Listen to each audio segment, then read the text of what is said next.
இரண்யகசிப்பு கதை பக்தி, கருணை மற்றும் தெய்வீக சக்திகளை மையமாகக் கொண்ட பழமையான புராணக் கதையாகும். இது இந்து புராணங்களில் மிக முக்கியமானது, குறிப்பாக பகவதம் மற்றும் விஷ்ணு புராணம் போன்ற நூல்களில் காணப்படும் கதை. கதையின் சுருக்கம் 1. இரண்யகசிப்பு பிறப்பு.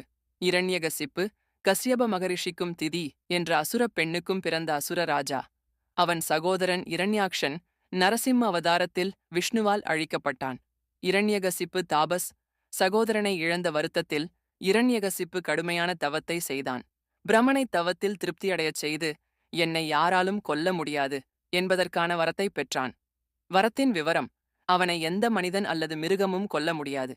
இரவு அல்லது பகல் நேரத்தில் அவனை கொல்ல முடியாது. உள்ளே அல்லது வெளியே அவனை கொல்ல முடியாது. பூமியில் அல்லது ஆகாயத்தில் அவனை கொல்ல முடியாது. 3ஆம் இரண்யகசிப்பு மற்றும் பிரகலாதன்.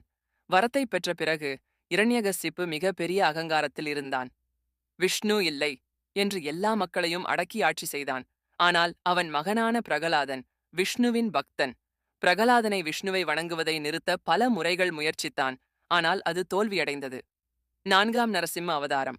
பிரகலாதனை கொல்ல முயன்றபோது இரண்யகசிப்பின் கொடூரம் உச்சமடைந்தது. உன் விஷ்ணு எங்கே இருக்கிறார் என்று கேட்டு ஒரு தூணை சுட்டிக்காட்டினான். தூணை உடைக்க அந்த தூணிலிருந்து நரசிம்மன், அரை மனிதன் அரை சிங்கம், தோன்றினான். 5ஆம் நரசிம்மன் இரண்யகசிப்பை கொல்வது.